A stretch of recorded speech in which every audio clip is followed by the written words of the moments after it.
भक्त प्रहलाद हिरण्यकश्यप का पुत्र एक महान आध्यात्मिक प्रवृत्ति के व्यक्ति थे। जब वह थोड़ा बड़ा हुआ तो हिरण्यकश्यप ने उसे अक्षर, ज्ञान और भक्ति की शिक्षा देने हेतु अपने राज्य की पाठशाला में भेजा, जहां एक आचार्य उसे धर्म का ज्ञान देने लगे। हिरण्यकश्यप ने आदेश दिया था कि प्रजा को उसके ही नाम का जाप करना चाहिए, न कि किसी अन्य देवी देवता या परमात्मा का। हिरण्यकश्यप अपने आप को ही परमात्मा मानता था और उसने अपने राज्य में यह कठोर नियम बना रखा था कि यदि कोई भी अन्य देवी देवता का नाम जपता हुआ पाया गया तो उसे सार्वजनिक रूप से मृत्युदंड दिया जाएगा। एक दिन प्रहलाद जब पाठशाला जा रहा था, उसने रास्ते में देखा कि एक कुम्हार ने मटके पकाने के लिए एक भट्टी सुलगा रखी थी। भट्टी में लकड़ी और उपले जल रहे थे। रात को एक बिल्ली ने उसी भट्टी के भीतर अपने नवजात बच्चों को रख दिया ताकि वे सुरक्षित रहें। लेकिन सुबह जब बिल्ली भोजन की तलाश में चली गई, कुम्हार ने भट्टी में आग जला दी। कुछ ही समय बाद जब बिल्ली वापस लौटी तो उसने अपने बच्चों को आग में झुलसता देखा और व्याकुल होकर म्याऊं म्याऊं करके विलाप करने लगी। कुम्हार को यह देखकर गहरी चिंता होने लगी और वह ईश्वर से प्रार्थना करने लगा, हे प्रभु, हमारे इस पाप का निवारण कीजिए, इस बेचारी बिल्ली के बच्चों को बचा लीजिए। उसी समय प्रहलाद उसी मार्ग से गुजर रहा था और इस हृदय विदारक दृश्य का साक्षी बना। प्रहलाद ने देखा कि कुम्हारिन बिलख रही थी। उसके विलाप में ईश्वर को पुकारने का स्वर गूंज रहा था। वह बार बार प्रभु राम और विष्णु को अपनी विनती सुनने के लिए पुकार रही थी, हे भगवान, इस बिल्ली के बच्चों की रक्षा करो, हमें इस पाप से बचाओ। प्रहलाद को समझ नहीं आया कि वह अपने पिता हिरण्यकश्यप का नाम न लेकर राम का नाम क्यों ले रही है। उसने कुम्हारिन से पूछा, माँ, आप मेरे पिता का नाम क्यों नहीं लेती? वे तो इस राज्य के स्वामी है। कुम्हारिन ने गहरी पीड़ा में कहा, बेटा, ये बिल्ली अपने बच्चों को हमारी भट्टी में छोड़ गई थी, हमें इसका आभास न था। सुबह आग लगा दी और अब यह बेचारी अपने बच्चों के लिए तड़प रही है। मुझे पता है इस ज्वाला में हिरण्यकश्यप कुछ नहीं कर सकता, केवल परमात्मा ही इन मासूमों को बचा सकते हैं। प्रहलाद ने कुम्हारिन को सांत्वना देते हुए कहा, माँ, मुझे बुलाना जब यह मिट्टी का पात्र ठंडा हो जाए।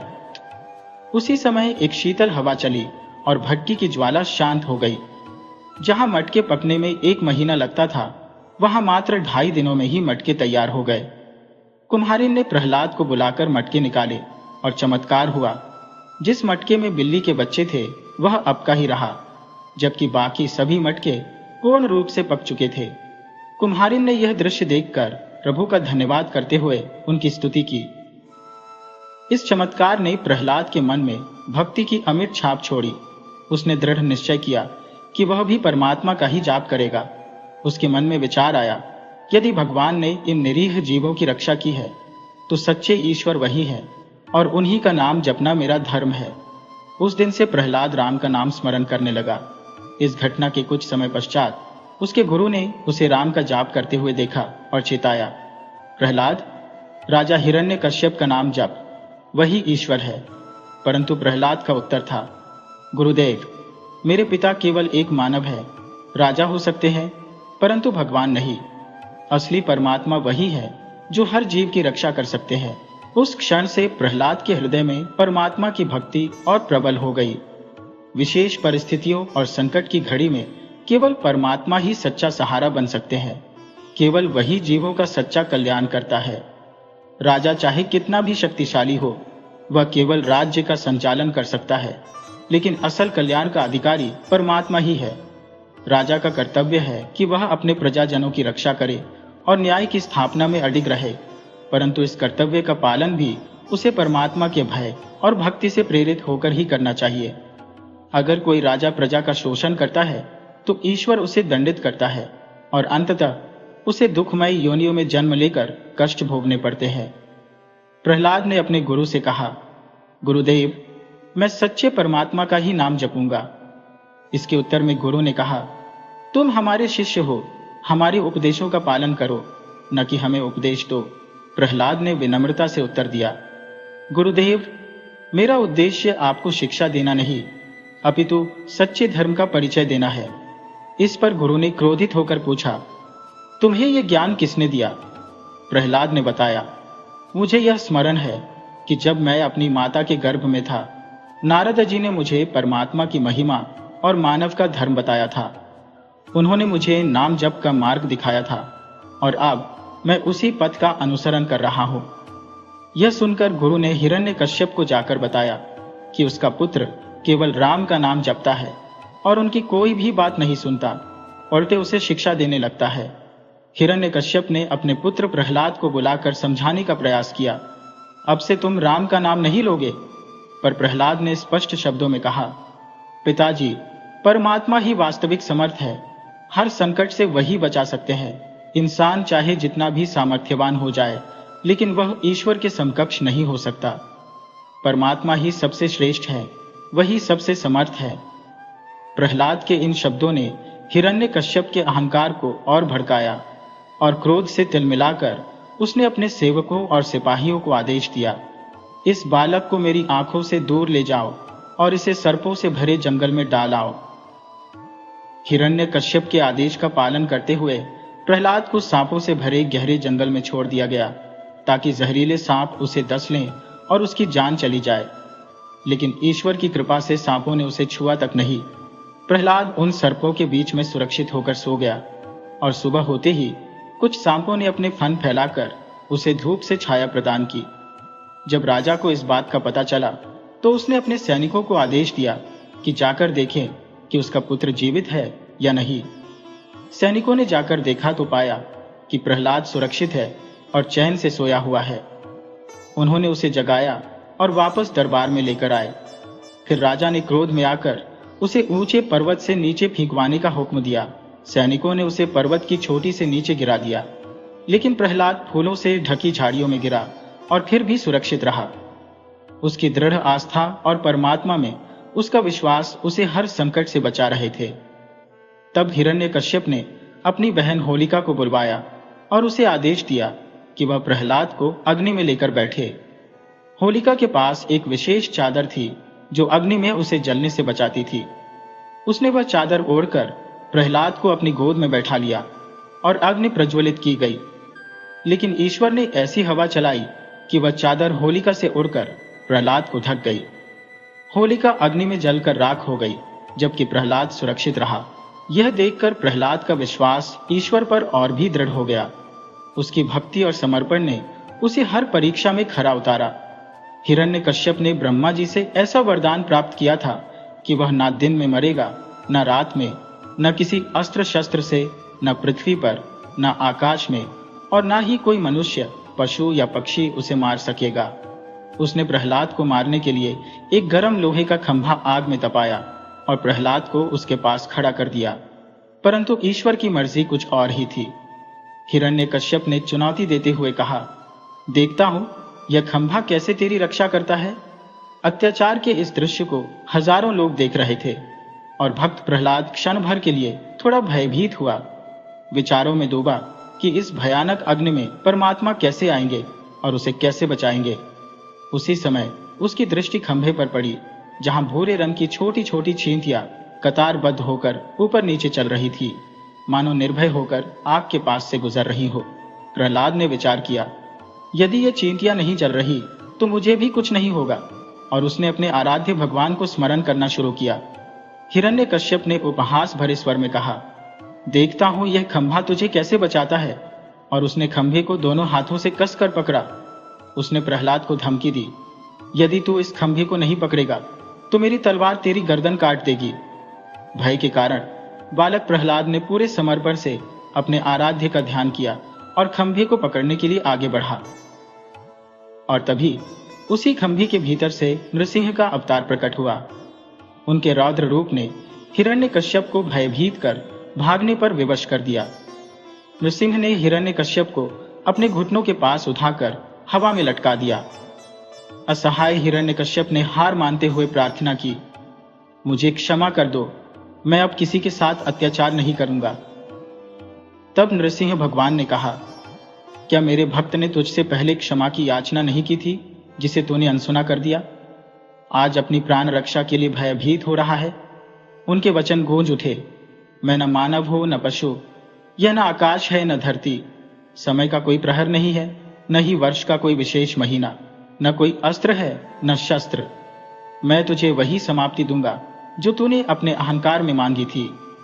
ऐसा कहते हुए नृसिंह भगवान ने उस दुष्ट हिरण्यकश्यप का उदर चीर कर उसकी आंतें बाहर निकाल दी और उसे भूमि पर पटक दिया। इसके पश्चात भगवान ने प्रहलाद को अपनी गोद में उठाया और उसे स्नेहपूर्वक अपने मुंह से चाटा। समय के साथ प्रहलाद को राज्य की बागडोर सौंपी गई और वह एक धर्मनिष्ठ राजा बने। प्रहलाद का विवाह हुआ और उन्हें एक पुत्र प्राप्त हुआ जिसका नाम उन्होंने वहलोचन रखा। उसी वंश में राजा बलि का जन्म हुआ जिसने महायज्ञ का आयोजन किया। इस यज्ञ में स्वयं भगवान विष्णु ब्राह्मण का रूप धारण कर पधारे और 3 पग भूमि का दान मांगा। भगवान ने पहले पग में पृथ्वी नापी, दूसरे में स्वर्ग और तीसरे पग के लिए स्थान मांगा। तब राजा बलि ने अपनी पीठ प्रस्तुत की और कहा, प्रभु, यह पग मेरी पीठ पर रखिए। भगवान ने इस त्याग से प्रसन्न होकर बलि से वर मांगने को कहा। बलि ने कहा, मैंने इंद्र के राज्य के लिए यज्ञ किया है, परंतु मेरी एक इच्छा है कि जब तक मैं पाताल में रहूं, आप इसी 52 रूप में मेरे द्वार के समक्ष खड़े रहें। भगवान ने तथास्तु कहा और बलि को पाताल लोक का राज्य प्रदान किया। इस प्रकार भक्त प्रहलाद का वंश सत्य और धर्म का संवाहक बना और प्रहलाद के धर्मनिष्ठ राज्य में सदैव सत्य का ही बोलबाला रहा। जैसे जैसे समय चलता रहेगा, भक्त प्रहलाद का नाम धर्म और सत्य के प्रतीक के रूप में अनंत काल तक अमर रहेगा।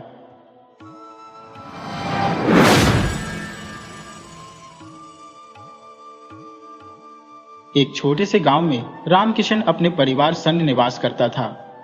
उसकी एक बड़ी चिंता थी कि उसका पुत्र राकेश विवाह योग्य होने के बावजूद कहीं प्रस्ताव स्वीकार नहीं करवा पा रहा था।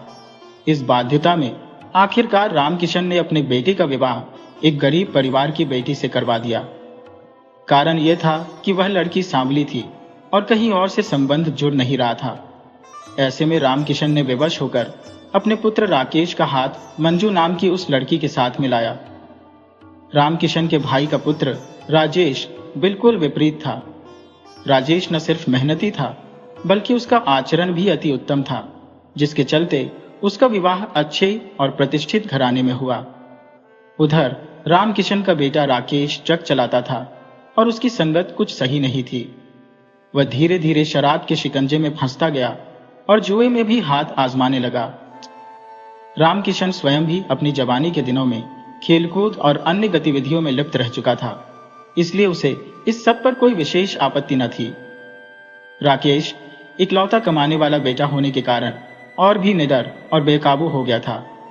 मंजू, जिससे राकेश का विवाह हुआ, वह साधारण रूप रंग की परंतु संस्कारी और सुशील प्रवृत्ति की लड़की थी। मंजू ने अपने सास ससुर की भरपूर सेवा की, रोज स्वादिष्ट भोजन पकाती, घर को स्वच्छ रखती और पूरे आदर सम्मान के साथ सबका ध्यान रखती थी। परंतु उसका कद छोटा और रंग सांवला होने के कारण उसे घर में वह मान सम्मान नहीं मिला जिसके वह योग्य थी। यहाँ तक कि उसका पति राकेश भी उससे अच्छे से पेश नहीं आता था। सास ससुर तो हमेशा ही नखरे दिखाने में लगे रहते थे। धीरे धीरे 2 वर्ष बीत गए और इस दौरान मंजू ने एक बेटी को जन्म दिया। इसी बीच राकेश का ध्यान पूरी तरह मंजू से हट चुका था। उसकी आसक्ति अपनी चचेरी भाभी माधुरी के सौंदर्य में गहराई से उलझ चुकी थी। राकेश जब भी ट्रक की यात्रा से लौटता तो महंगे उपहारों का अंबार लेकर आता, लेकिन ये उपहार मंजू के लिए नहीं बल्कि माधुरी के लिए होते। बच्चों के लिए खिलौने और माधुरी के लिए उत्तम साड़ियां लाने में वह कोई कसर नहीं छोड़ता था। परंतु जैसा कि कहा जाता है, रिश्तों की एक मर्यादा होती है, परंतु यहाँ वह मर्यादा टूटने की कगार पर थी। मोहल्ले के लोगों को भी इस संबंध में कुछ अनुचित लगने लगा। कहते हैं, प्रेम और खुशबू को छिपाया नहीं जा सकता। राजेश, जो दिन रात खेतों में मेहनत कर थका हारा घर लौटता, उसे रास्ते में ही अपनी पत्नी माधुरी के चर्चे सुनने को मिलते। जब वह माधुरी से इन चर्चाओं के बारे में पूछता तो माधुरी बहाने बना जाती थी। राजेश के पास माधुरी की इच्छाओं को पूरा करने के साधन नहीं थे, क्योंकि खेती की आमदनी सीमित थी, जबकि राकेश का काम उसे पर्याप्त धन देता था, जो उसकी इच्छाओं को पूरा करने में सहायक था। माधुरी के प्रति बढ़ते इस आकर्षण के चलते राकेश के मन में अब अपनी पत्नी मंजू के प्रति अत्यधिक उदासीनता आ चुकी थी। एक दिन तो हद ही हो गई जब उसने मंजू को घर से बाहर निकाल दिया। खबर सुनकर मंजू के गरीब माता पिता दौड़े दौड़े आए। उन्होंने राकेश के सामने हाथ जोड़कर विनती की कि वह उनकी बेटी को घर में रहने दे। उन्होंने वादा किया कि मंजू किसी भी रूप में घर का कामकाज संभाल लेगी, चाहे उसे नौकरानी जैसा जीवन ही क्यों न बिताना पड़े। यहां तक कि गांव और आस पड़ोस के लोग भी मंजू के लिए समर्थन में आए, परंतु राकेश ने किसी की बात नहीं मानी। आखिरकार रोते कलपते उसके माता पिता मंजू को अपने साथ ले जाने पर विवश हो गए। अब राकेश और माधुरी ने राजेश को पूरी तरह अनदेखा करते हुए मानो पति पत्नी की भांति जीवन जीना आरंभ कर दिया था। राजेश को समाज की बदनामी से कोई बचाव न मिल पाया और इस अपमान से आहत होकर उसने माधुरी से अपने संबंध तोड़ दिए। रामकिशन और उसकी पत्नी शांति ने अपनी नैतिकता की सीमाएं तोड़ते हुए माधुरी और उसकी दोनों पुत्रियों को अपने परिवार में शामिल कर लिया था। इस निर्णय की समाज में खूब आलोचना हुई, परंतु उन्हें इसकी परवाह न थी। राकेश पास के शहर में किराए के एक मकान में रहने लगा और माधुरी की बेटियां अब अंग्रेजी माध्यम के स्कूल में पढ़ने लगी। माधुरी को मानो नई ठसक मिल गई थी। आसपास के किसी को यह जानने का अवसर न मिला कि उसकी खुशहाल दिखने वाली जिंदगी किस तरह रिश्तों की बलि पर टिकी थी। लेकिन कहते हैं, जो दूसरे के घरों में आग लगाता है उसका खुद का संसार भी शांत नहीं रह सकता। नियति ने माधुरी के लिए भी एक सजा तय कर रखी थी। राकेश, जो पहले अंजू से सेवा करवा लेता था, अब 2 बच्चों की परवरिश और माधुरी की हर मांग पूरी करने में फंस गया था। रोज शराब के नशे में धुत होकर दोस्तों के संग जुआ खेलने बैठ जाता और काम पर कभी कभी ही जाता था। धीरे धीरे उसने घर का सामान भी बेचना शुरू कर दिया। यही वह चमक दमक थी जिसके मोह में फंसकर माधुरी ने अपनी खुशहाल गृहस्थी को त्याग दिया था और अब राकेश उसकी इस चमक को खत्म करने पर उतारू था। माधुरी ने जब यह सब देखा तो क्रोधित होकर राकेश का विरोध किया, लेकिन राकेश शराब के नशे में उन्मत्त होकर उस पर झल्लाया और मारपीट पर उतर आया। उसने माधुरी से ताने कसते हुए कहा, क्या यह सब कुछ तुम अपने साथ लाई थी? ये सब मेरा है, मैं इसे जैसे चाहूं इस्तेमाल करूंगा। माधुरी ने अपनी बेटियों की कसम खाकर उसे चुनौती दी, परंतु राकेश ने और अधिक अपमानित कर उसकी असहनीय स्थिति बना दी। आखिरकार यह स्थिति इतनी बिगड़ गई कि राकेश ने माधुरी को छोड़कर अपना घर वापस लौटने का निर्णय लिया। माधुरी के पास अब कोई सहारा नहीं था। उसके मायके वालों ने तो पहले ही उससे संबंध तोड़ लिया था। निराश्रित माधुरी अपने अंतिम सहारे अपनी मौसी के पास चली गई, जिसके पास उसे थोड़ा सुकून और आश्रय मिल सका। रामकिशन का लाडला बेटा राकेश फिर अकेला रह गया। शांति देवी को भी उनके कर्मों का दंड मिला और वे लकवाग्रस्त हो गईं। इस पीड़ा के साथ उन्होंने 1 महीने तक बिस्तर पर संघर्ष किया और अंततः भगवान को प्यारी हो गई। इसी दौरान एक और विपदा आ गई। एक दिन राकेश जब छत लेकर गया तो उसका गंभीर हादसा हो गया और वह बुरी तरह घायल होकर लौट आया। अब हालात यह हो गए कि 2 वर्षों के भीतर दोनों परिवार, जिनमें 2 महिलाएं और 3 मासूम बच्चियां थीं, दरबदर भटकने पर मजबूर हो गए। समय का पहिया धीरे धीरे घूमता रहा और जो कभी चहल पहल से गूंजता यह विशाल घर था, अब सोनेपन का बसेरा बन गया था। बाप बेटे मानो किसी उजाड़ बस्ती के अकेले बाशिंदे हो, निर्जनता में भटकते रहते थे। रामकिशन अपने गंजे सिर पर हाथ फेरते हुए मन ही मन सोचता रहता कि यह क्या दुर्दशा हो गई, क्या उसका वंश समाप्ति की कगार पर आ खड़ा है। उधर राकेश भी अपनी रंगीन कारस्तानियों में 40 की उम्र तक पहुंच चुका था। इसी दौरान एक दूर के रिश्तेदार ने उनके समक्ष विवाह का प्रस्ताव रखा। उसने बताया कि एक सुंदर कन्या उपलब्ध है, परंतु इसके लिए थोड़ा खर्चा उठाना पड़ेगा, क्योंकि लड़की के माता पिता पर प्रभाव डालना आवश्यक होगा। रिश्तेदार ने अपनी बात को आगे बढ़ाते हुए बताया कि उसने उन्हें यह विश्वास दिलाया है कि राकेश का परिवार बहुत संपन्न है। राकेश और रामकिशन ने इस प्रस्ताव को सहर्ष स्वीकार किया। रिश्वत के दम पर उस रिश्तेदार ने लड़की से उनकी मुलाकात करवाई। राकेश उस लड़की को देखकर अत्यंत प्रसन्न हुआ। लंबा कद, सुंदर नाक नक्श, गोरा रंग और मात्र 20 वर्ष की आयु। उसकी खूबसूरती ने राकेश को मोहित कर लिया और उसने उसे किसी कीमती रत्न की तरह अपने जीवन में लाने का निर्णय कर लिया। अपने रिश्तेदार की मदद से उसने लड़की और उसके परिवार को प्रभावित करने में कोई कसर नहीं छोड़ी। राकेश ने शादी का प्रस्ताव रखते हुए लड़की के माता पिता से कहा कि वह हर हाल में इस रिश्ते को निभाएगा। माता पिता ने जानकारी दी कि लड़की का पति 2 साल पहले आत्महत्या कर चुका है, लेकिन यह बात राकेश को निरुत्साहित न कर सकी और उसने जिद के बल पर उस सुंदर कन्या को अपने जीवन में शामिल कर लिया। जीवन का यह नया अध्याय राकेश के लिए अत्यंत सुखद साबित हुआ। शुरुआती 1 वर्ष तक राकेश ने अपनी नवविवाहिता पत्नी मीना को नाना प्रकार के व्यंजनों का स्वाद चखाया। होटल, ढाबे, ठेले, हर जगह से वह लजीज पकवान लेकर आता, चाहे वह चाट हो या पानी पूरी। कुछ समय पश्चात रामकिशन की इच्छा हुई कि अब बहू घर के कार्यभार को संभाले। एक दिन उसने बाजार से सब्जियां मंगवाई और अपनी संगत के साथ बाहर बैठ गपशप में व्यस्त हो गया। कुछ समय बाद उसे भूख सताने लगी तो वह भीतर भोजन की सुध लेने गया। अंदर का दृश्य देखकर वह हतप्रभ रह गया। चूल्हा ठंडा पड़ा था और बहू मीना गहरी नींद में थी। यह देख उसके मन में क्रोध की ज्वाला भड़क उठी। उसने गुस्से में दहाड़ते हुए मीना को उठाया और पूछा, खाना क्यों नहीं बनाया? मीना ने अनमने ढंग से जवाब दिया, मेरा पेट दर्द कर रहा है, मैं खाना नहीं बना सकती। रामकिशन का धैर्य जवाब दे गया। उसने गुस्से में कहा, तो खाना क्या तुम्हारा बाप बनाएगा?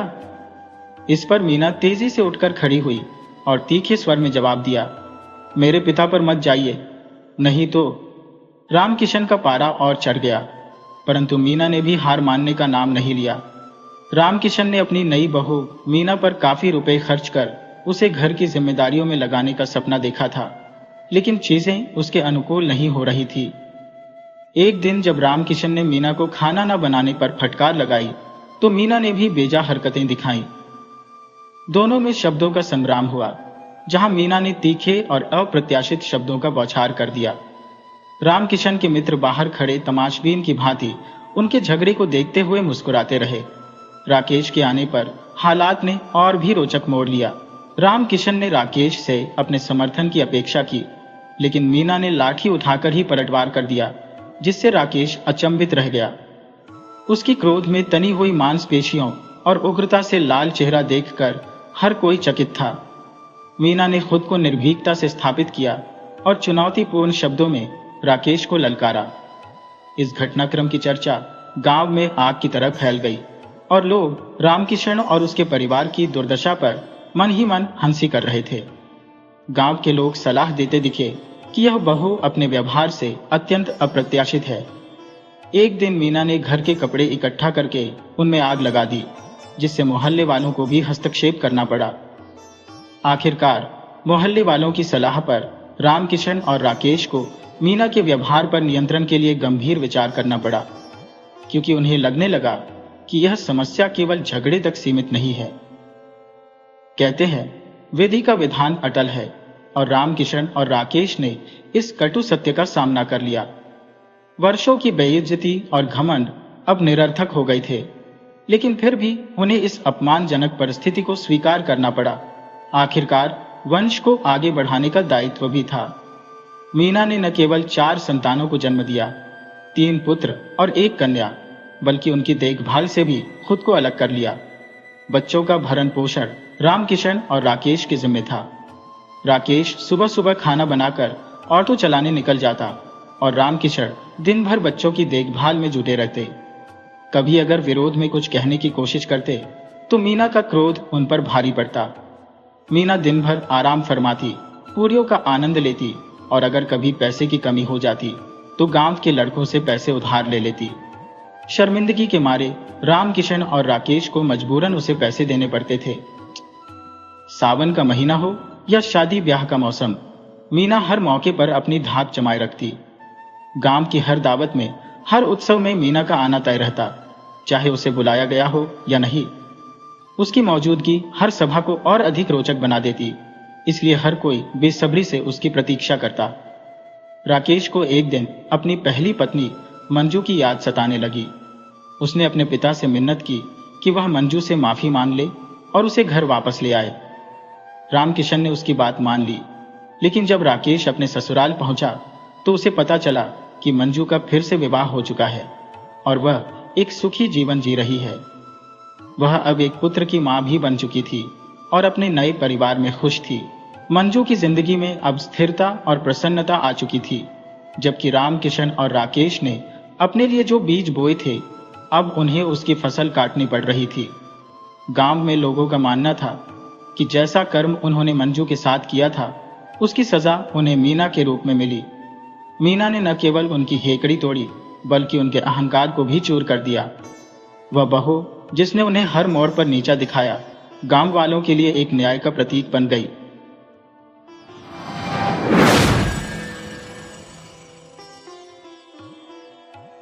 वृंदावन के पवित्र बांके बिहारी मंदिर के समीप एक अत्यंत प्राचीन बरगद का वृक्ष था, जिसके नीचे एक वृद्धा ने अपनी निवास स्थली बना रखी थी।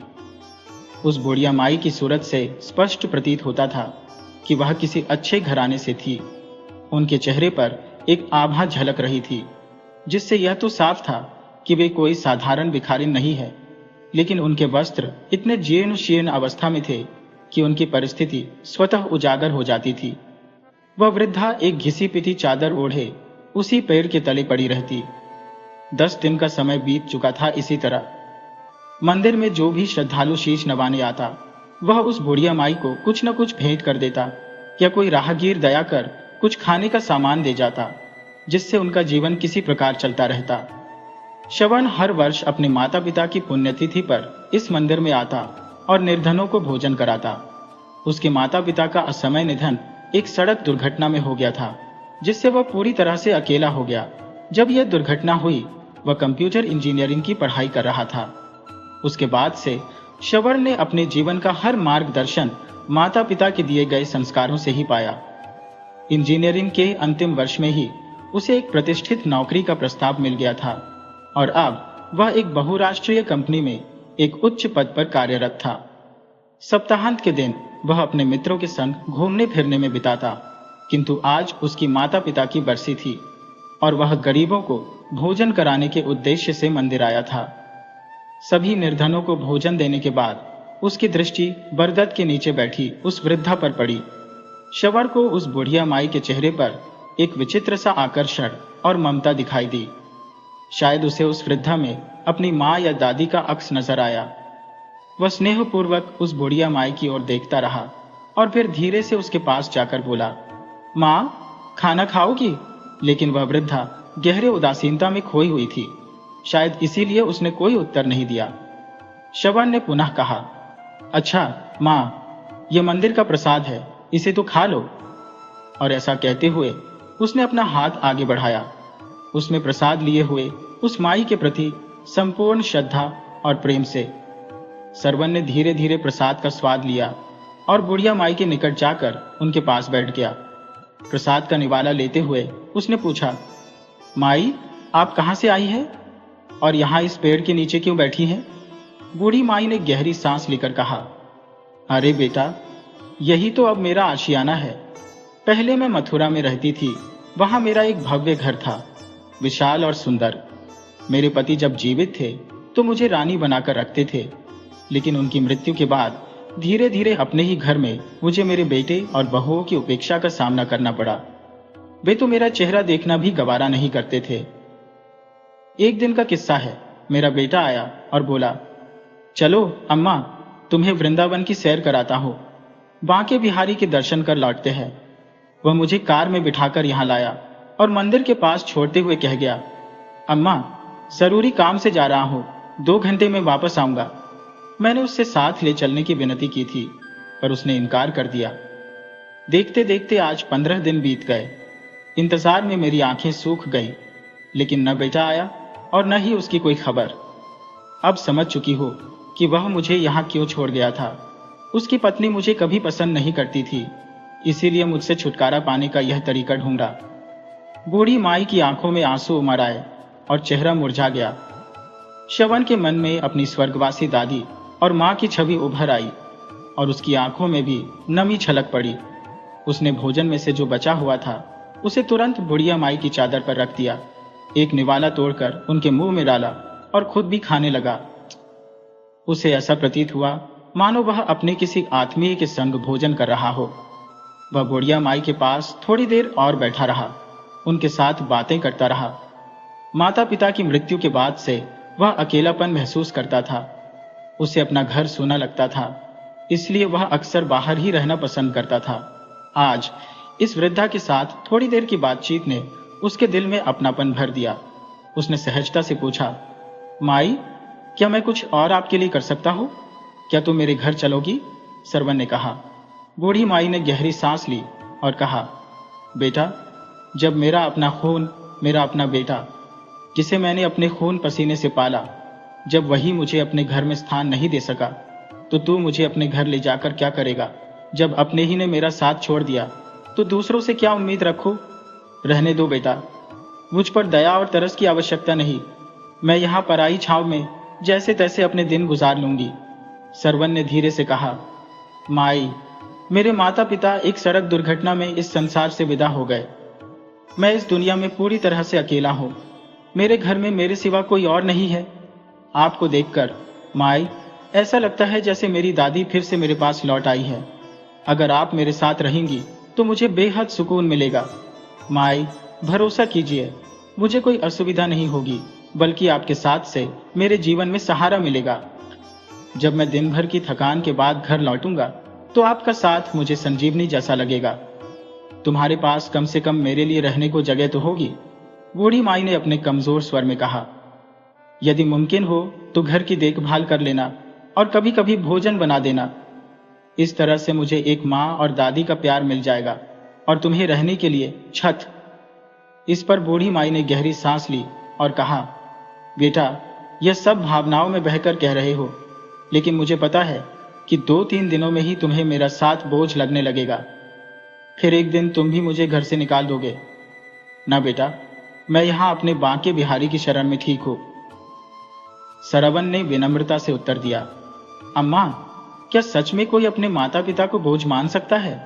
हाँ, दुनिया में ऐसे लोग हो सकते हैं, लेकिन सभी तो ऐसे नहीं होते। माई, जो माँ बाप का साया सिर से उठ जाता है, वह अकेलापन क्या होता है, इसे मुझसे अधिक कौन समझ सकता है? मेरी दादी भी आप जैसी प्यारी थी और मेरे माता पिता ने उनका बहुत ख्याल रखा। मैं उनसे बहुत स्नेह करता था, पर अब मेरे घर में कोई नहीं है। आपकी छवि में मुझे अपनी दादी का अक्स दिखता है।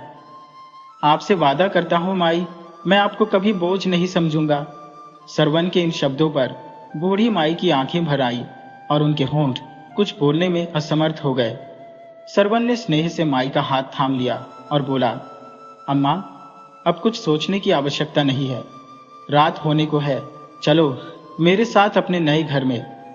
जैसे ही उसने बूढ़ी माई का हाथ पकड़ा, माई ने सरवन के चेहरे की ओर देखा। सरवन की आंखों में उसे अब सत्य और अपनापन दिखाई दिया, जैसे कान्हाजी ने ही इस युवक को उसकी देखभाल के लिए भेजा हो। सरवन ने माई को अपनी बाइक पर बिठाया और उसे अपने घर ले गया। इस घटना के 5 महीने बीत चुके थे। सरवन अब रोज अपने घर लौटता और बूढ़ी माई उसके लिए भोजन बनाकर इंतजार करती। जब वह थकान से निढाल होकर सो जाता तो माई स्नेह से उसके माथे पर हाथ फेरती। हर सुबह सरवन के जागने से पहले ही माई कन्हैया जी की पूजा करती और उसके लिए नाश्ता तैयार रखती। अब माई को अपना घर मिल गया था और सरवन को अपनी माँ और दादी का सच्चा निश्चल स्नेह। वे दोनों एक दूसरे के साथ को पाकर आनंदित थे। एक रात सरवन देर से सोया और सुबह उसकी नींद पूरी नहीं हुई थी। अचानक उसने अपने माथे पर ठंडे हाथों का स्पर्श महसूस किया। उसे लगा जैसे उसकी माँ उसे बड़े प्यार से जगा रही हो। एक बार फिर वही स्पर्श महसूस करते हुए उसने आंखें खोली तो सामने माई को पाया, जो पूजा के बाद अपने महकते हाथों से उसके माथे पर स्नेह से हाथ फेर रही थी, जैसे उसकी माँ हमेशा किया करती थी। सरवन ने बुढ़िया माई का हाथ अपने हाथों में लिया, उस पर श्रद्धा से चूमा और पुनः अपने माथे पर रखकर बोला, अम्मा, आपका आशीर्वाद मुझे जीवन भर चाहिए। माई ने आंखें बंद कर कान्हा को मन ही मन धन्यवाद दिया, मानो उन्हें सरवन जैसा बेटा उपहार स्वरूप मिला हो। फिर माई बोली, बेटा, तुम्हें ऑफिस जाने का समय हो गया है। सरवन ने मुस्कुराते हुए कहा, अम्मा, मैंने दोस्तों के साथ मिलकर एक छोटी फैक्ट्री खोलने का निश्चय किया है। आज ऑफिस नहीं जाऊंगा, बल्कि इस नई फैक्ट्री का शुभारंभ करना है। पूजा का आयोजन दोपहर 12 बजे है और आपकी ही उपस्थिति से यह आरंभ होगा। आप तैयार रहिए। माई की आंखें प्रसन्नता से चमक उठी और बोली, बेटा, यह तो तुम्हारा सही निर्णय है।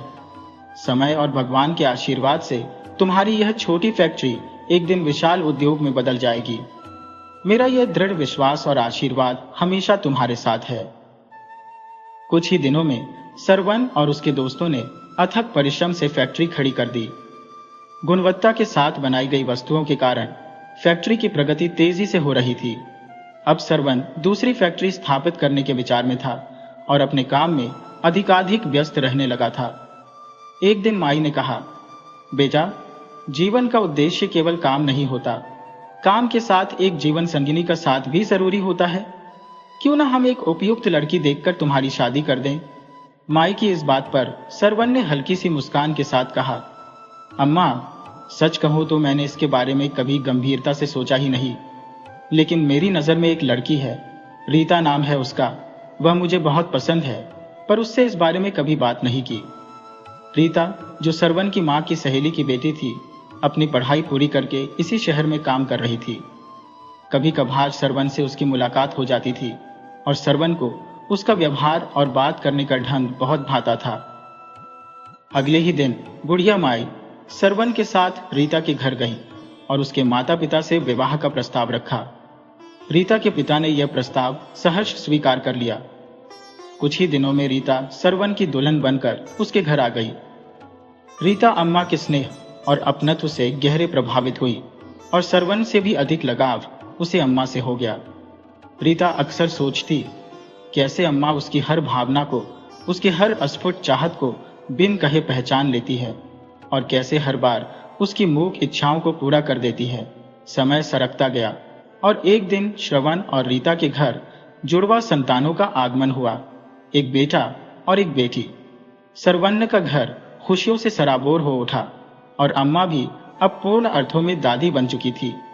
उनकी प्रमुख जिम्मेदारी अब सरवन और रीता नहीं, बल्कि उनके नन्हे पोते और पोती बन गए थे।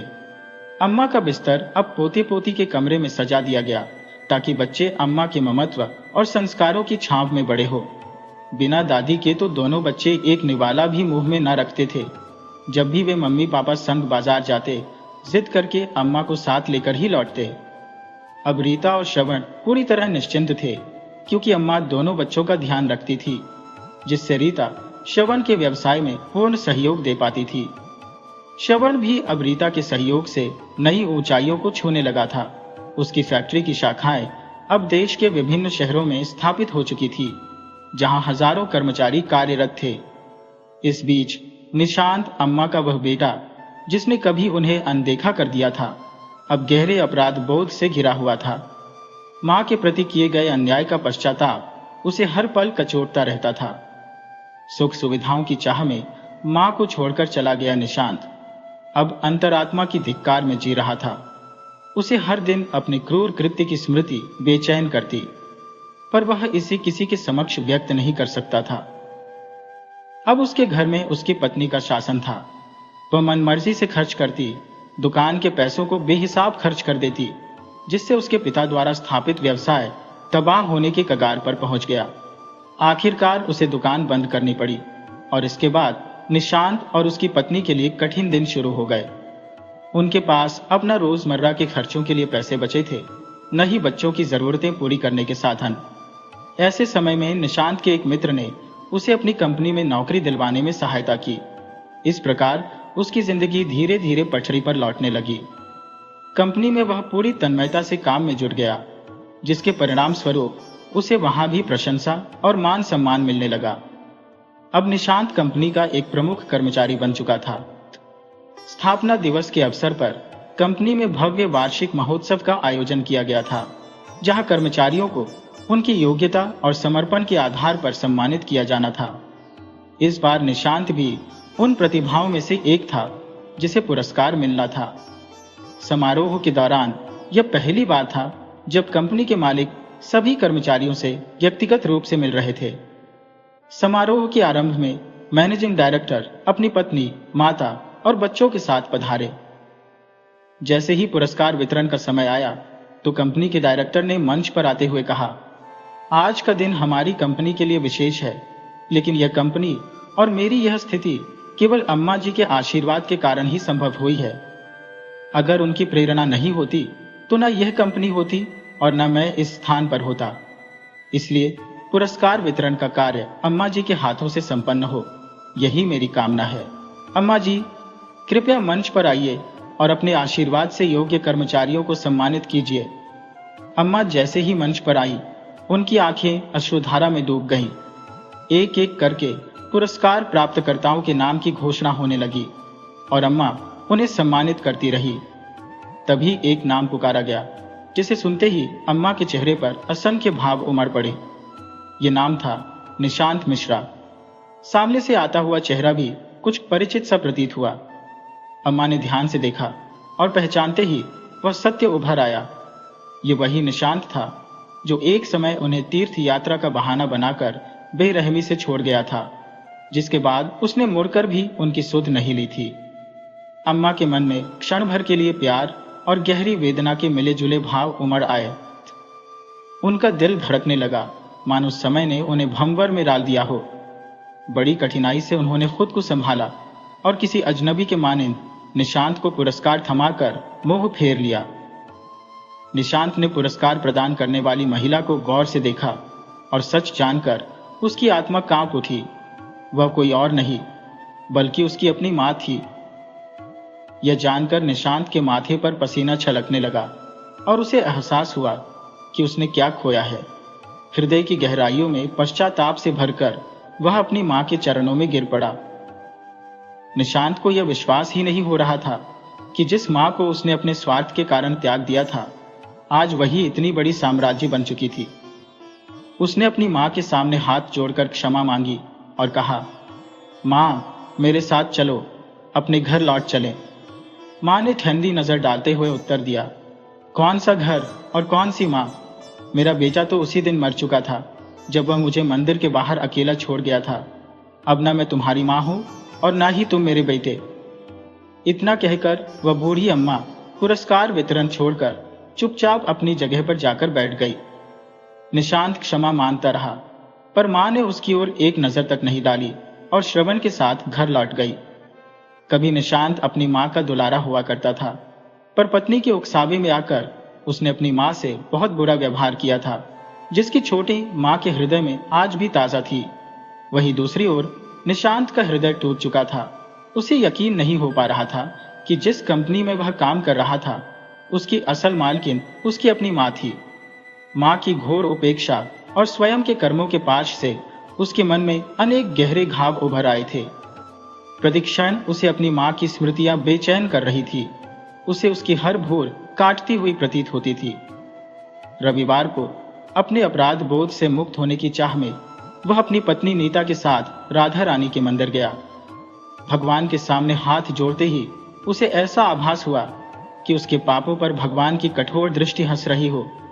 घबराकर उसने आंखें खोल ली। जैसे ही मंदिर से बाहर निकला, उसकी मानसिक स्थिति विचलित थी। सामने से आ रहे ट्रक पर उसका ध्यान ही नहीं गया और तेज धमाके के साथ उनका स्कूटर ट्रक से टकरा गया। दोनों गंभीर रूप से घायल हो गए। निशांत की टांग की हड्डी टूट चुकी थी, जबकि उसकी पत्नी नीता को लकवा मार गया था। अस्पताल में होश आने पर निशांत ने फूट फूट कर रोना शुरू कर दिया। अब घर पर उनके बच्चों की देखभाल करने वाला कोई नहीं था। नीता के मायके से उसके भाई भाभी हालचाल पूछने आए, पर जल्द ही लौट गए। निशांत के एक मित्र ने यह समाचार कंपनी के मालिक श्रवण को दिया। जब श्रवण निशांत से फोन पर बात कर रहा था, तभी पास बैठी अम्मा ने जैसे ही निशांत मिश्रा का नाम सुना, वह चौंक गई। अम्मा ने श्रवण से प्रश्न किया, बेटा क्या हुआ था?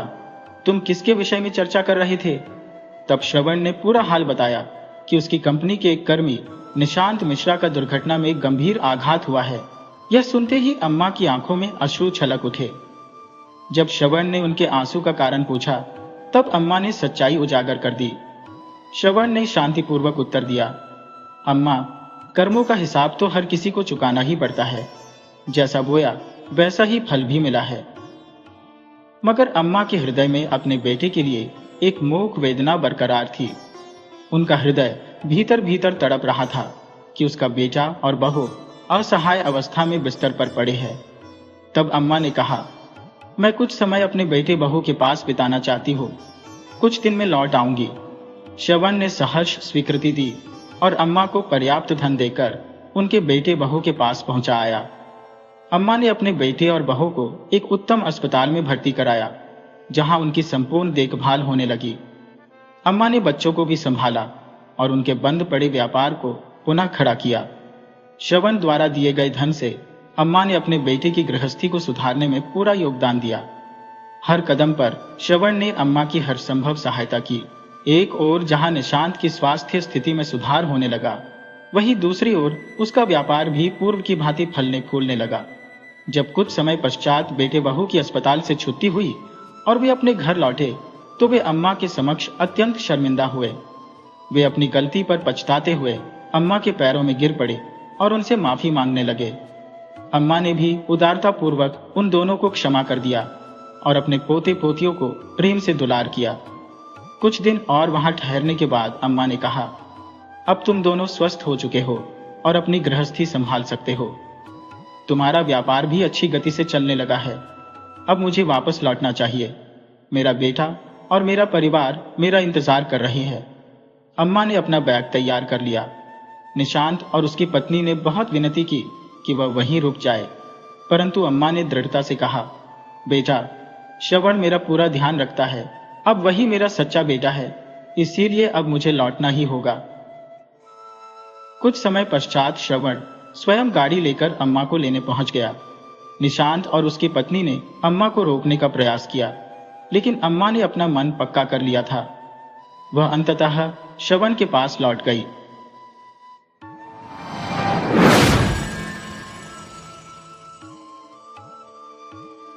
एक गांव में एक अनाथ युवक रहता था, जिसके पास कोई सहारा नहीं था। वह जब बड़ा हुआ तो उसके भीतर ईमानदारी और नेक इरादों का बीज पनप चुका था। भगवान पर उसकी आस्था अटूट थी। उसने सोचा कि चूंकि उसका कोई पारिवारिक बंधन नहीं है, तो क्यों न देश सेवा में जीवन समर्पित कर दिया जाए। इसी सोच के साथ वह सेना में भर्ती हो गया। जितना भी वह कमाता, उसे वही सेना में जमा कर देता, बिना किसी लालच या भविष्य की चिंता के। कुछ समय बाद उसकी मुलाकात एक सेठ जी से हुई, जो सेना को सामग्री की आपूर्ति करते थे। धीरे धीरे उनकी बातचीत बढ़ने लगी और दोनों के बीच मित्रता की डोर बंध गई। सेठ जी ने देखा कि इस जवान के पास न तो कोई परिवार है, न ही कोई जिम्मेदारी। जो भी धन उसे सेना से मिलता है, वह यूं ही सेना में ही जमा करता चला जा रहा है। जब सेठ जी को उसके एकाकी जीवन और ईमानदारी का अंदाजा हुआ, तो उन्होंने एक दिन उससे कहा, तुम्हारा धन यूं ही बिना ब्याज के पड़ा है, इससे कोई लाभ नहीं। क्यों न इसे किसी सुरक्षित योजना में लगाया जाए, ताकि भविष्य में यह तुम्हारे काम आए। इस तरह दोनों मित्रों के बीच चर्चा का सिलसिला जारी रहा और धीरे धीरे वह जवान अपने धन को लेकर अधिक समझदार होता गया। सेठ जी ने फौजी से कहा, तुम्हारा पैसा बस ऐसे ही पड़ा है, इसे मेरे हवाले कर दो। मैं इसे अपने व्यापार में लगाऊंगा। इससे तुम्हारा धन भी बढ़ेगा और मेरा कारोबार भी। मैं तुम्हें निश्चित ब्याज के साथ तुम्हारा पैसा लौटाऊंगा। फौजी और सेठ जी के बीच गहरी दोस्ती थी, इसलिए फौजी को इस पर कोई संदेह नहीं हुआ। उसने सेठ जी की बात मान ली और अपनी सारी जमा पूंजी उनके हवाले कर दी। सेठ जी ने उस पैसे को अपने कारोबार में लगा दिया और भाग्य ने भी उनका साथ दिया। उनका व्यापार जैसे रातों रात फलने फूलने लगा। मुनाफे का दौर शुरू हुआ और सेठ जी के लिए तरक्की की राहें खुल गईं। उनकी संपत्ति में दिन दूनी और रात चौगुनी वृद्धि होने लगी। कुछ समय बाद युद्ध की स्थिति उत्पन्न हो गई और फौजी को मोर्चे पर जाना पड़ा। दुर्भाग्यवश युद्ध में वह वीर गति को प्राप्त हुआ। जब सेठ जी को यह सूचना मिली कि फौजी अब नहीं रहा, तो उनके मन में अजीब सी संतुष्टि और राहत का अनुभव हुआ। उन्हें इस बात की खुशी थी कि अब उन्हें उस रकम को लौटाने की कोई आवश्यकता नहीं रही, क्योंकि फौजी का अब कोई वारिस नहीं था, न माता पिता, न कोई भाई बंधु। कुछ समय पश्चात सेठ जी के घर एक पुत्र का जन्म हुआ। सेठ जी की खुशी का ठिकाना नहीं रहा। उन्हें ऐसा लगा मानो लक्ष्मी माता उन पर प्रसन्न हो गई हो। उनके जीवन में संपत्ति का अभाव नहीं रहा और अब उनका वंश बढ़ाने वाला एक वारिस भी था। अपनी इस भाग्यशाली स्थिति पर सेठ जी फूले नहीं समा रहे थे। उन्होंने पुत्र जन्म का जश्न धूमधाम से मनाया, मित्रों और रिश्तेदारों को आमंत्रित किया और नामकरण संस्कार भी पूरी श्रद्धा के साथ संपन्न किया। समृद्धि और संतति से संपन्न सेठ जी अपने पुत्र को भविष्य के वारिस के रूप में देख गर्व का अनुभव करने लगे। उन्होंने उसे अच्छी शिक्षा देने का संकल्प लिया और एक अच्छे विद्यालय में दाखिला दिलवाया। सेठ जी का बेटा अत्यंत बुद्धिमान और तेजस्वी था। उन्होंने उसे सर्वोत्तम शिक्षा दी और जैसे जैसे वह बड़ा हुआ, सेठ जी ने सोचा कि अब वक्त आ गया है कि वह अपना व्यापार उसे सौंप दें।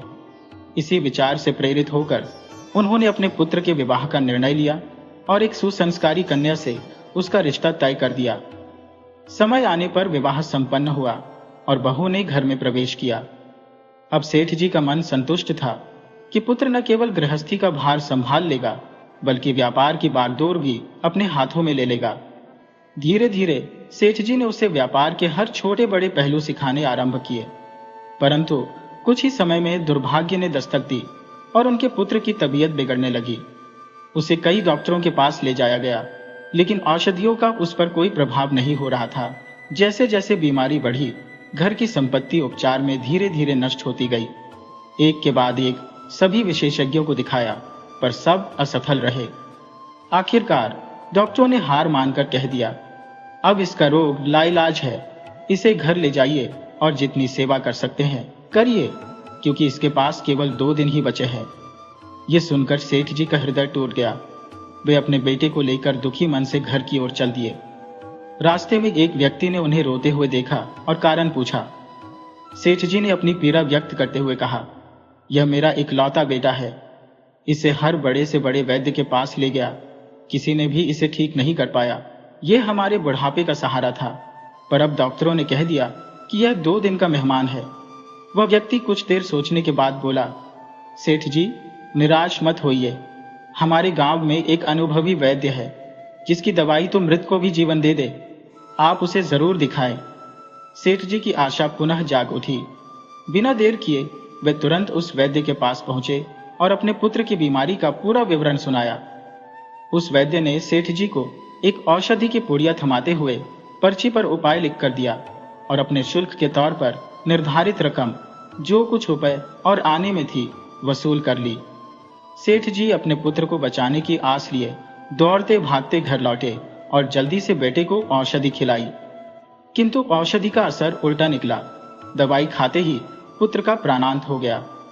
अब सेठ जी, उनकी पत्नी और बहू गहरे शोक में डूब गए। पुत्र का अंतिम संस्कार कर दिया गया और पूरे गांव में यह खबर फैल गई कि सेठ जी का इकलौता प्यारा पुत्र चल बसा। गांव के लोग भी यह कहकर दुखी हुए कि सेठ जी की दुनिया उजड़ गई और बहू के सिर पर जवानी में ही विधवा का दुखमय आंचल ओढ़ा गया। सेठ जी पर मानो दुखों का पहाड़ टूट पड़ा। लोग सेठ जी के पास आकर सांत्वना देते, यह कहते कि पुत्र का साथ बस इतना ही था, पर सेठ जी का शोक थमने का नाम ही नहीं ले रहा था। वह बार बार कहते कि जवान बेटे को खोकर मैं कैसे संतोष करूं, अब जीवन में कुछ भी शेष नहीं रहा। तभी गांव में एक महात्मा जी का आगमन हुआ। उन्होंने वहां के एक व्यक्ति से यह पूछते हुए कहा, यहां यह शोक क्यों छाया है?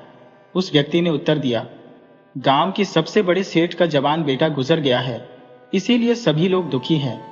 महात्मा जी ने कहा, मुझे सेठ जी से मिलवाओ। जब सेठ जी के पास उन्हें ले जाया गया तो महात्मा जी बोले, सेठ जी आप इस प्रकार दुखी क्यों हैं? इसमें रुदन का क्या कारण है? सेठ जी ने दुख से कहा, महाराज जवान बेटा मर गया है, क्या कोई पिता इस पर न रोए? महात्मा जी ने उत्तर दिया, परंतु उस दिन तो आप अत्यंत प्रसन्न थे। सेठ जी ने विस्मय से पूछा, कौन सा दिन महाराज? महात्मा जी ने कहा, वह दिन जब उस फौजी ने आपको धन सौंपा था। सेठ जी ने सिर हिलाते हुए कहा, हाँ महाराज, मैंने फौजी से व्यापार के लिए पूंजी ली थी, व्यापार बढ़ा और मैं बहुत खुश था। महात्मा जी ने पुनः कहा, और फिर वह दिन भी था जब फौजी की मृत्यु की खबर आई। आपके चेहरे पर उस दिन की प्रसन्नता का ठिकाना नहीं था। कि अब कर्ज लौटाने का कोई बंधन नहीं रहा। सेठ जी कुछ निरुत्तर से बोले, हाँ महाराज, उस दिन मैं निश्चिंत हो गया था। महात्मा जी ने फिर याद दिलाया, और उस दिन का क्या, जब आपके घर पुत्र ने जन्म लिया था। आपके आनंद में मिठाइयां बनती थी और आप तो फूले नहीं समा रहे थे। सेठ जी ने स्वीकार करते हुए कहा, हाँ महाराज, वह दिन भी खुशी का था। पुत्र का जन्म तो सभी के लिए खुशी लाता है।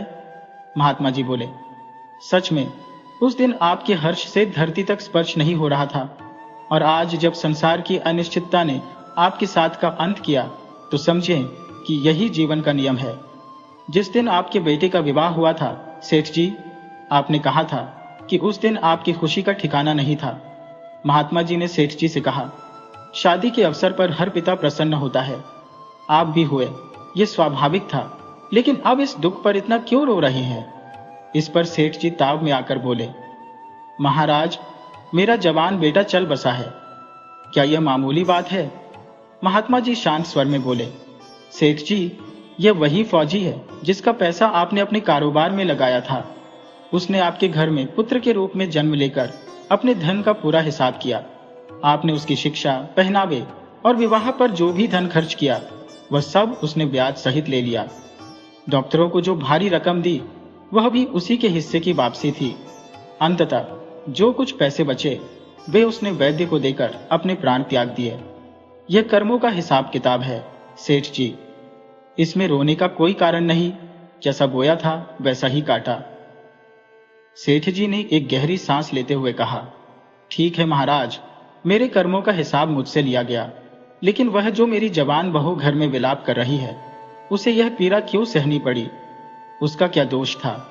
महात्मा जी ने समझाते हुए कहा, उसका यह कष्ट भी कर्मों का फल है। पिछले जन्म में उसने अपने पति को इसी तरह छोड़ दिया था। तब वह एक सम्मानित घर की बहू थी और अपने पति को अपमान में छोड़कर किसी और के साथ भाग गई थी। उस अपमान के बोझ से विवश होकर उसके पति ने आत्महत्या कर ली थी। आज वही कर्म उसे विधवा बनाकर यहां लौटे हैं। महात्मा जी ने अंत में कहा, जिस प्रकार एक फौजी अपनी मातृभूमि के लिए बलिदान दे सकता है, आपके पुत्र ने केवल आपके परिवार को छोड़ा है। वह फौजी अनाथ होकर देश की सेवा में जुटा था। उसका कोई नहीं था, न परिवार न संतान, पर उसने अपने कर्तव्यों से कभी मुंह नहीं मोड़ा। फिर भी वह फौजी समूचे राष्ट्र को अपने परिवार की तरह मानता था। सेठ जी, तुमने उसका धन तो लिया, पर उसे लौटाने का विचार भी नहीं किया। जब उसका निधन हुआ तो तुमने भीतर ही भीतर खूब प्रसन्नता मनाई थी। तब भी तुम्हें यह नहीं सूझा कि तुम्हारे बेटे के साथ ऐसा घटित क्यों हुआ। सेठ जी ने आक्रोश से कहा, मेरा बेटा तो मेरा इकलौता सहारा था। एक फौजी तो देश की सेवा में जुटा रहता है, ये उसका धर्म है, पर मेरे बेटे का तो मात्र मैं ही परिवार था। महात्मा जी ने उत्तर दिया, यह फौजी अपने कर्म धर्म के कारण देश की सेवा में जुटा था, परंतु यह तुम्हारा कर्तव्य नहीं बनता कि तुम दूसरों का पैसा हड़प लो और फिर उसे वापस न करने की मंशा रखो। किसी के भरोसे को छलना, उसे झूठ बोलकर उधार लेना और उसे न चुकाना, ये सब तुम्हारे ही कर्मों के परिणाम है, जिनका तुम्हें सामना करना ही पड़ेगा। महात्मा जी ने आगे कहा, यह संसार कर्मों के लेन देन का ही एक चक्र है। जो इस जगत में आया है, वह अपने कर्मों के अनुसार ही सुख दुख भोगता है। जो समझ लेता है कि आत्मज्ञान में ही सच्ची मुक्ति है और जो प्रभु के गुणगान में रमता है, छल कपट से दूर रहता है, वही इस भवसागर से पार हो सकता है। नहीं तो इस जन्म मृत्यु के चक्र में वह फंसा रहेगा। उन्होंने चेतावनी दी, तुमने जो उस फौजी के साथ किया, वह कर्म किसी न किसी रूप में तुम्हारे समक्ष आकर खड़ा होगा। यही कर्मों का लेखा जोखा है जो हम सभी को अनिवार्य रूप से चुकाना पड़ता है। बहुत समय पहले की बात है। एक छोटे से गांव में दो परम मित्र बसते थे। दोनों की मित्रता ऐसी प्रगाढ़ थी कि वे हर घड़ी एक दूसरे के साथ रहते थे। उनका नाम सेवाराम और मोतीलाल था। अपनी आजीविका चलाने के लिए दोनों कपड़े बेचने का काम करते थे। सुबह होते ही वे अपने कपड़ों की गठरी सिर पर उठाकर गलियों और गांवों में बेचने निकल पड़ते थे। एक दिन सर्दियों की ठिठुरती ठंड में वे एक अन्य गांव में कपड़े बेचने गए। वहां कपड़े बेचते वक्त सेवाराम की नजर एक झोपड़ी पर पड़ी, जिसके बाहर एक बूढ़ी अम्मा ठंड में कांप रही थी। सेवाराम का हृदय पिघल गया।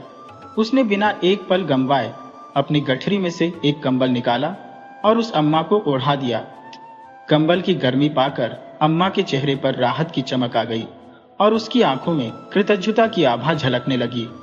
अम्मा ने कहा, बेटा, मेरे पास तुझे देने के लिए पैसे तो नहीं है, पर रुक, मैं तुझे कुछ आशीर्वाद अवश्य दूंगी। वह झोंपड़ी के भीतर गई और ठाकुर जी की एक सुंदर छोटी मूर्ति लेकर लौटी। उसने मूर्ति सेवाराम को देते हुए कहा, बेटा, मेरे पास धन नहीं, लेकिन ये ठाकुर जी की प्रतिमा है।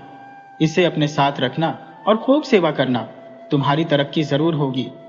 मोतीलाल थोड़ा संदेह में था और बोला, अरे माई, हमारे पास तो कोई दुकान भी नहीं है, हम ठाकुर जी को कहाँ और कैसे स्थापित करेंगे।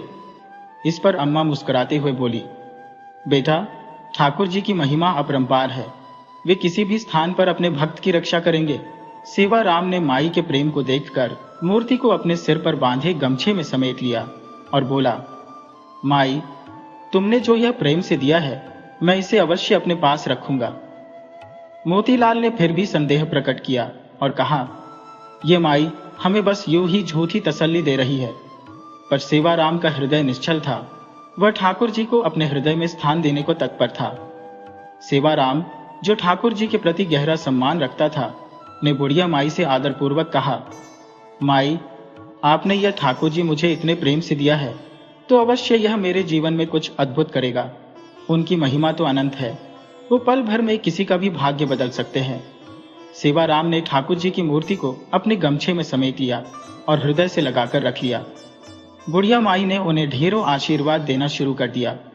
उसकी आवाज में वात्सल्य और अपार स्नेह छलक रहा था। जब तक दोनों दोस्त उसकी दृष्टि से ओझल नहीं हुए, वह निरंतर आशीर्वाद देती रही। माई के आशीर्वाद से अभिभूत दोनों मित्र अपने काम में लग गए।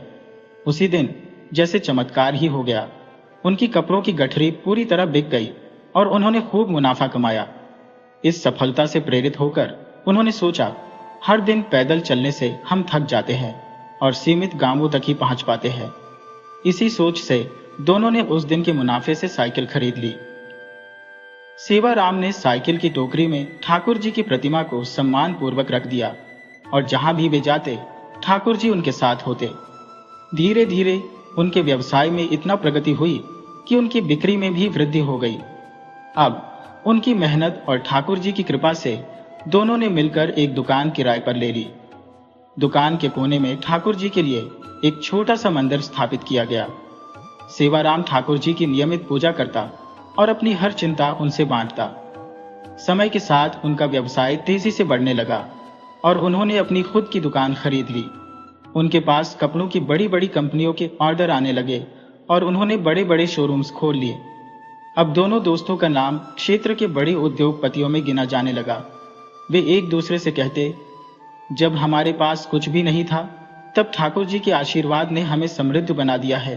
सेवाराम और मोतीलाल अपनी इस सफलता का श्रेय ठाकुर जी को ही देते थे और अपनी मेहनत को कभी नहीं भूलते थे।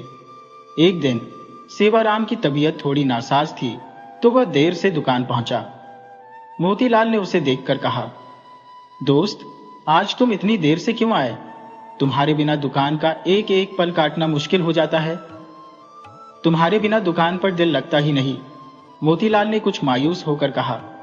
सेवाराम मुस्कुराते हुए बोला, अरे मोतीलाल, इतनी चिंता क्यों करते हो?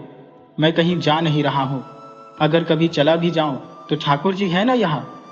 ये कहकर सेवाराम फिर अपने काम में व्यस्त हो गया।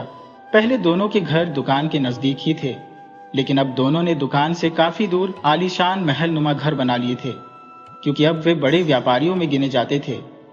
सेवाराम के 2 पुत्र थे जिनकी शादियां हो चुकी थी। दूसरी ओर मोतीलाल का एक बेटा और एक बेटी थी। बेटे की शादी हाल ही में संपन्न हुई थी और अब उसकी बेटी की शादी की तैयारी शेष थी। धीरे धीरे उम्र के साथ सेवाराम की सेहत में गिरावट आने लगी, जिससे अब वह दुकान पर देर से आने लगा। एक दिन सेवाराम को देखकर मोतीलाल बोला, भैया, अगर तबीयत सही नहीं है तो थोड़ा आराम कर लिया करो। देर से आओ, पर आना जरूर, तुम्हारे बिना मन नहीं लगता। ये सुनकर सेवाराम ने सहमति में सिर हिलाया। फिर एक दिन दोपहर करीब 12 बजे सेवाराम दुकान पर आया। उस दिन उसके चेहरे पर एक अनोखी चमक थी। चाल में एक खास मस्ती और होठों पर हल्की सी मुस्कान आकर वह गद्दी पर बैठ गया। मोतीलाल ने मुस्कुराते हुए कहा, भैया, आज तो तुम्हारी सेहत काफी अच्छी लग रही है। हाँ भैया, सेहत अब साथ नहीं देती, इसीलिए मैंने निर्णय लिया है कि आज से मैं केवल दोपहर 12 बजे आऊंगा और शाम 5 बजे तक ही दुकान पर बैठूंगा, सेवाराम ने गंभीरता से कहा। मोतीलाल ने गहरी सांस लेते हुए कहा, कोई बात नहीं, जैसे तुम्हारी मर्जी, लेकिन रोज आना जरूर, तुम्हारे बिना दुकान सूनी लगती है। अब सेवाराम रोजाना ठीक 12 बजे आता और 5 बजे तक दुकान में अपनी उपस्थिति दर्ज करवाकर चला जाता। उसके चेहरे पर बीमारी का कोई लक्षण नहीं दिखता था, परंतु मोतीलाल को उस पर पूरा विश्वास था। उसे लगता था कि उसका सच्चा मित्र कभी छल नहीं कर सकता, इसलिए उसने उससे कोई सवाल नहीं किया। सेवाराम निष्ठावान और कर्मठ था, किसी भी कार्य में कभी पीछे नहीं हटता, न ही कभी किसी को धोखा देता। इन गुणों ने ही उनकी वर्षों पुरानी मित्रता को मजबूत बनाए रखा था। फिर एक दिन मोतीलाल की बेटी की शादी पक्की हो गई। विवाह का निमंत्रण देने के लिए वह सेवाराम के घर पहुंचा। वहां उसने सेवाराम के बेटे, बहू और पत्नी को देखा, लेकिन सेवाराम कहीं नहीं दिखा। उसने सेवाराम की पत्नी से कहा, भाभी जी, सेवाराम दिखाई नहीं दे रहा है, उसे जरा बुला दें। उसकी बात सुनकर परिवार के सदस्य चौंक गए। तभी सेवाराम के बेटे ने कहा, काका, आप कैसी बातें कर रहे हैं? क्यों ऐसा मजाक कर रहे हैं? मोतीलाल ने विस्मय से पूछा, मैंने ऐसा क्या कह दिया? मैं तो बस अपने मित्र से मिलने आया हूं, कहीं वह तबीयत खराब होने की वजह से आराम तो नहीं कर रहा। ये कहते हुए वह स्वयं अंदर जाकर देखने लगा। कमरे में प्रवेश करते ही उसकी नजर एक तस्वीर पर पड़ी, जिसमें सेवाराम की माला छड़ी तस्वीर थी। उसे देखकर वह स्तब्ध रह गया। उसने कांपते हुए स्वर में सेवाराम की पत्नी से पूछा, भाभी जी, ये सब क्या है? तस्वीर पर माला क्यों है? सेवाराम की पत्नी की आंखें भर आईं।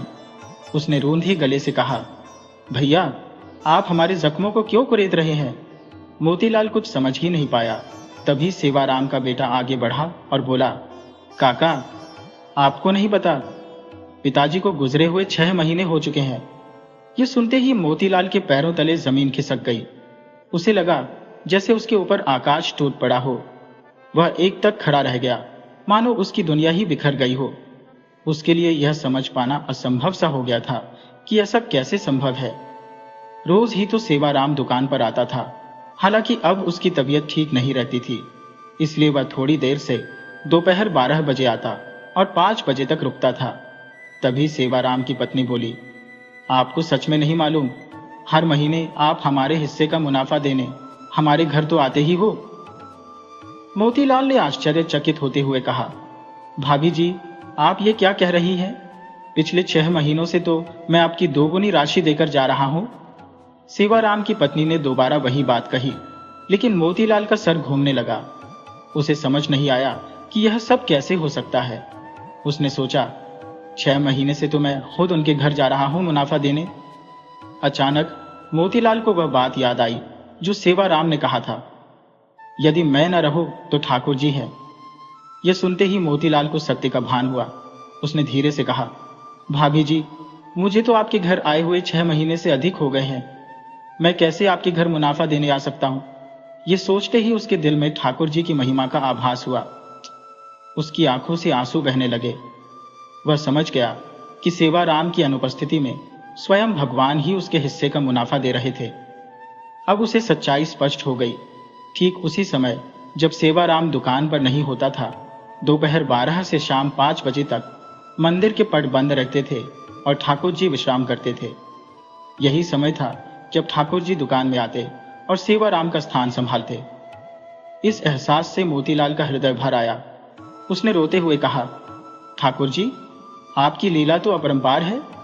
मैं सारा जीवन बस पैसे कमाने में लगा रहा और असली भक्त तो सेवाराम था, जो आपको इतना प्रिय था कि आपने उसे अपने पास बुला लिया। लेकिन उसका वादा निभाने के लिए आप स्वयं दुकान पर आते रहे। फिर वह तेजी से दुकान की ओर दौड़ा और वहां पहुंचकर उस स्थान पर सिर झुकाया जहां ठाकुर जी का आसन होता था। उसने उस गद्दी को अपने आंसुओं से भिगो दिया। बार बार ठाकुर जी की जय जयकार करने लगा।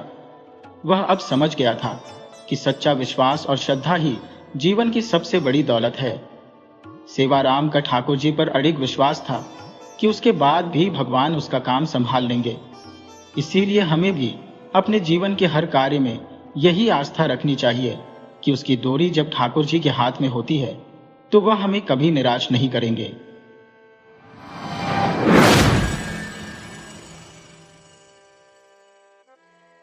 बहुत समय पहले की बात है। एक राजा था जिसकी 2 रानियां थी, परंतु दोनों ही निसंतान थी। यह चिंता राजा के मन को निरंतर व्याकुल की रहती, क्योंकि वह सोचता था कि उसके विशाल साम्राज्य का उत्तराधिकारी कौन बनेगा। राजा और दोनों रानियां विभिन्न मंदिरों में जाकर भगवान से प्रार्थना करते और महल में भी विधि पूर्वक अनुष्ठान करवाते, परंतु संतान प्राप्ति का वरदान उन्हें न मिल सका। एक दिन एक महात्मा उस राज्य में पधारे। उनकी महानता और आध्यात्मिक शक्तियों की चर्चा शीघ्र ही दरबार में पहुंच गई। राजा ने विचार किया कि क्यों न उन्हें महल में बुलाकर अपनी व्यथा कह सुनाई जाए, शायद समाधान मिल जाए। राजा ने आज्ञा दी कि महात्मा को आदर पूर्वक महल में आमंत्रित किया जाए। राजा की आज्ञा का तुरंत पालन हुआ और महात्मा जी को महल में बुलाया गया। महल पहुंचने पर राजा ने बड़ी रानी से कहा कि महात्मा जी का आदर सत्कार पूरे सम्मान से किया जाए। बड़ी रानी तुरंत तैयार हो गई और महात्मा जी की सेवा में मनोयोग से जुट गई। उन्हें स्वादिष्ट भोजन परोसा और उनका आदर सम्मान किया। वहीं दूसरी ओर छोटी रानी महात्मा जी के फटे वस्त्रों को देखकर उनसे दूर दूर रही और सेवा करने में आनाकानी करने लगी। उसे अपने रूप रंग का घमंड था और वह महात्मा जी को निम्न दृष्टि से देखती थी। कुछ दिन बाद महात्मा जी जाने की तैयारी करने लगे। जाने से पहले उन्होंने बड़ी रानी के सेवा भाव से प्रसन्न होकर उसे आशीर्वाद दिया। बेटी, तूने मुझे सच्चे मन से सेवा दी है, मैं तुझसे अति प्रसन्न हूं। शीघ्र ही तुम्हारे आंगन में संतानों की किलकारी गूंजेगी। यह आशीर्वाद सुनकर बड़ी रानी बहुत प्रसन्न हुई और सचमुच कुछ ही समय बाद वह गर्भवती हो गई। राजा को जब यह समाचार मिला तो उनका हृदय प्रसन्नता से भर उठा। राज्य भर में भी यह खबर फैल गई कि राजा पिता बनने वाले हैं। प्रजा, जो अपने राजा से अत्यंत प्रेम करती थी, इस शुभ समाचार पर हर्षित हो उठी और जश्न मनाने लगी।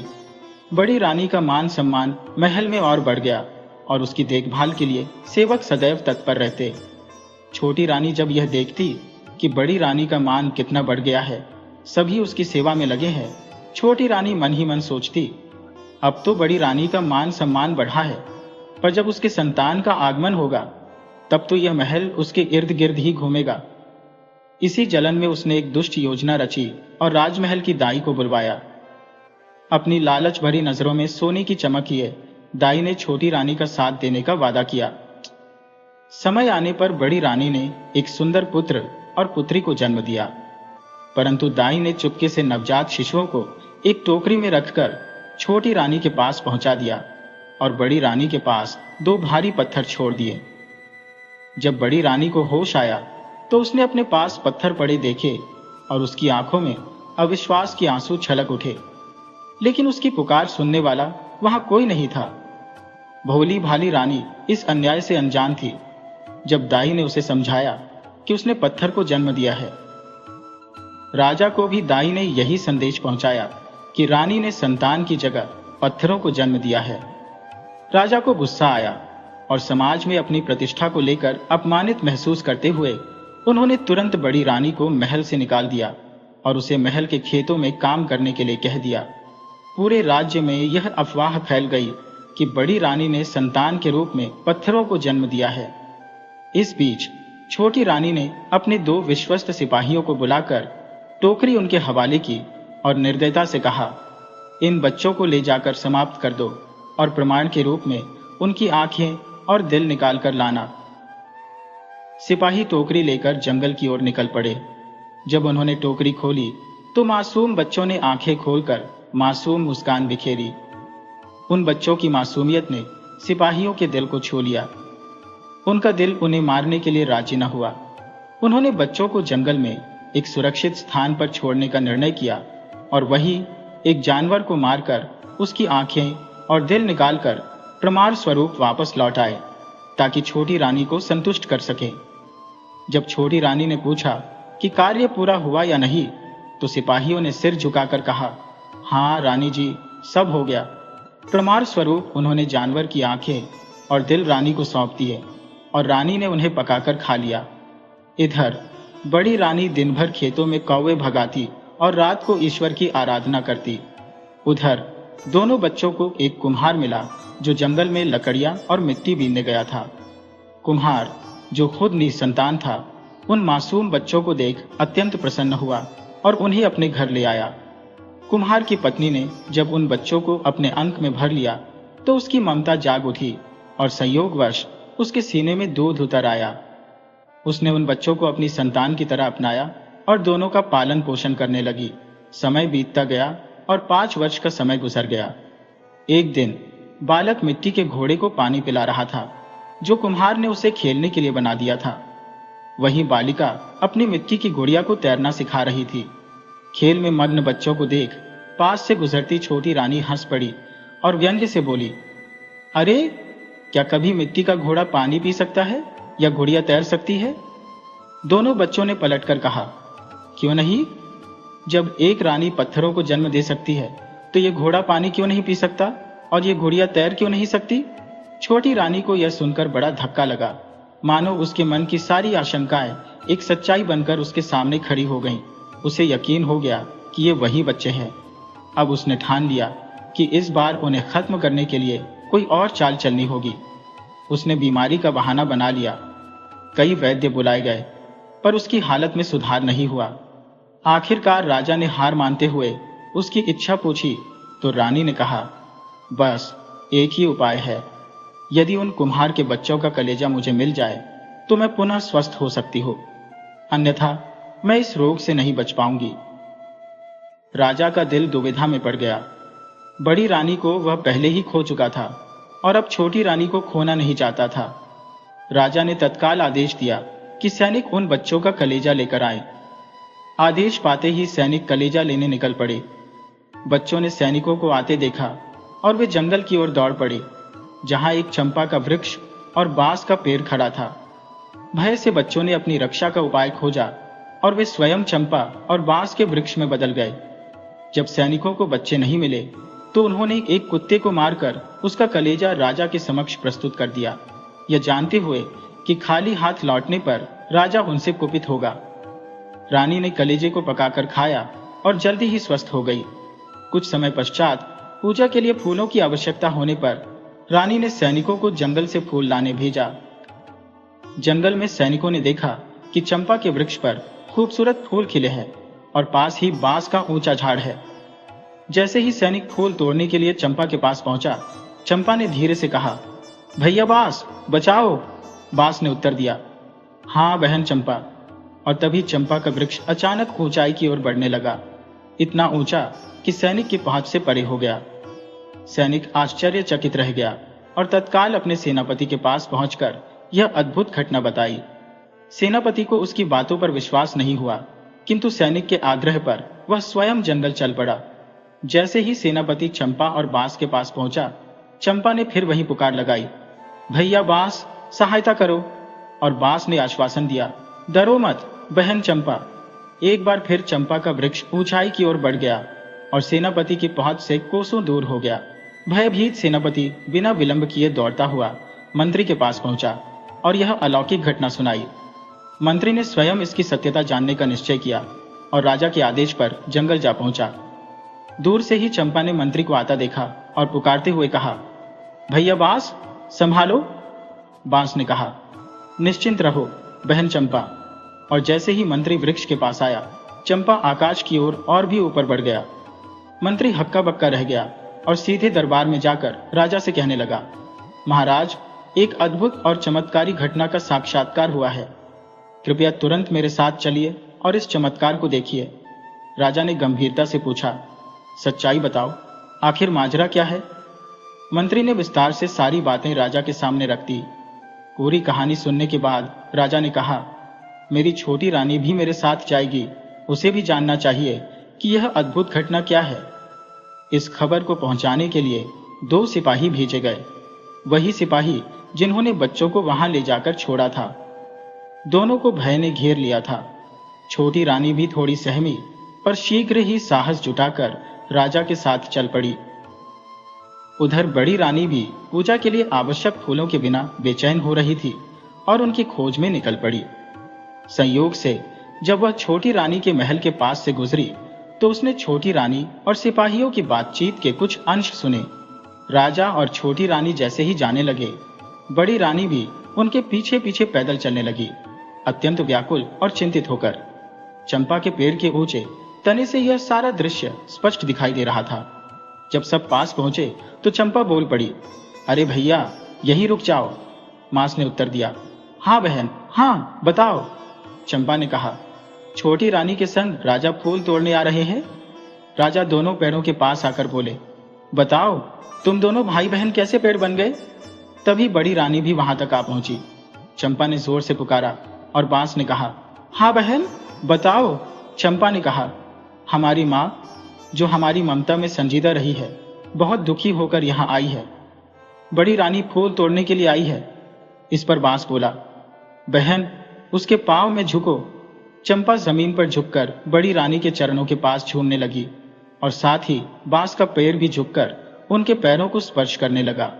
इसके बाद चंपा और बांस ने राजा को अपने जीवन की पूरी गाथा सुनाई।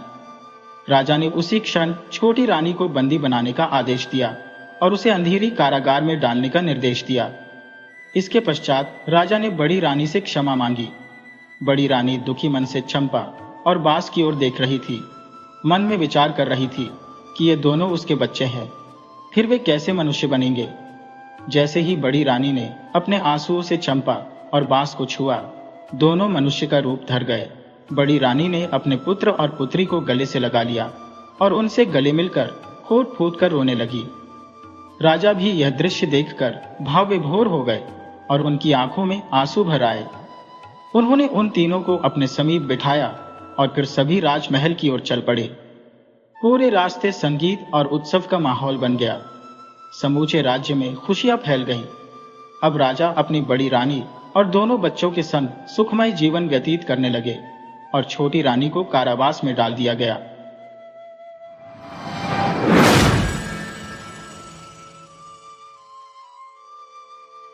वीडियो अच्छी लगी हो तो इसे लाइक करें और ऐसी ही मज़ेदार कहानियों के लिए चैनल को सब्सक्राइब करें और बेल आइकन दबाएं। ज़्यादा से ज़्यादा अपने दोस्तों को शेयर करें। धन्यवाद।